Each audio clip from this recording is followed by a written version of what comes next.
নামের পরিবর্তনের জন্য আদা সরকারি পত্র দিয়েও দেন। সংসদ সদস্য মোহাম্মদ আখতারুজ্জামান বাচ্চু সাহেব এই আদা সরকারি পত্রে বলা হয়, গত 1 মার্চ গফরগাঁও উপজেলাকে বিভক্ত করে পাগলা নামের উপজেলা গঠন সংক্রান্ত আবেদনের পরিপ্রেক্ষিতে 16 মার্চ তারিখে নির্দেশনা মোতাবেক প্রস্তাবিত পাগলা উপজেলার নাম পরিবর্তন করে আদর্শনগর উপজেলার নামকরণের জন্য পূর্ণ পেশ করা প্রয়োজন। স্থানীয় সরকার প্রতিমন্ত্রীর নির্দেশনার পরিপ্রেক্ষিতে প্রস্তাবিত পাগলা উপজেলার নাম পরিবর্তনের আদর্শনগর করার কথা উল্লেখ করা হয় ওই চিঠিতে, কিন্তু 1 জুলাই নিকার বৈঠকে পাগলা থানার 8টি ইউনিয়ন নিয়ে দক্ষিণ গফরগাঁও নামে নতুন উপজেলা গঠনের অনুমোদন দেওয়া হয়। সংসদ সদস্য আখতারুজ্জামান বাচ্চু সাহেবের বাড়ি পাগলা থানার লঙ্গাই ইউনিয়নের সৈয়দপাড়া গ্রামে। সংসদ সদস্যের নিজ বাড়ি থেকে পাগলা থানার দূরত্ব প্রায় 8 থেকে 9 কিলোমিটার।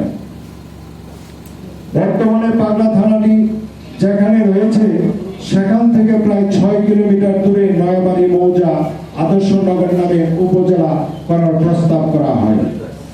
সেটি সংসদ সদস্যের গ্রামের বাড়ি থেকে প্রায় 1 কিলোমিটার দূরে। সংসদ সদস্যের সুবিধার জন্য পাগলা থানার আশপাশে উপজেলা না করে নিজ বাড়ির কাছাকাছি নেওয়া হচ্ছে, কিন্তু মাননীয় সংসদ সদস্যের সিদ্ধান্তে বিরুদ্ধে ফুঁসে উঠেছে পাগলা থানার অন্য 7টি ইউনিয়নের বাসিন্দারা। পাগলা থানা সংলগ্ন এলাকায় সদর দপ্তরের দাবিতে ইতিমধ্যে বিভিন্ন সময়ে মানববন্ধন, বিক্ষোভ, গণস্বাক্ষর কর্মসূচি ও স্মারকলিপি দেওয়া হয়েছে।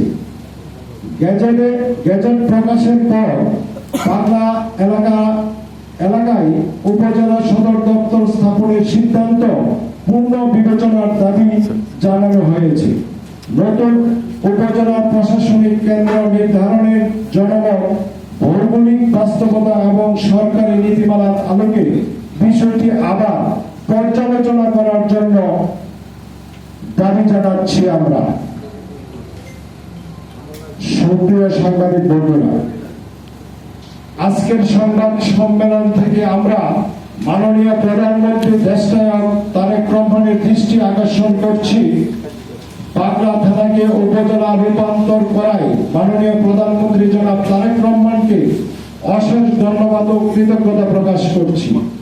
আজ আমরা এখানে আপনাদের ডাকার কারণ হচ্ছে সংসদ সদস্য আখতারুজ্জামান বাচ্চু সাহেবের স্বেচ্ছাচারিতার কারণে উপজেলা গঠনের মূল উদ্দেশ্যই ব্যস্ত যেতে বসেছে।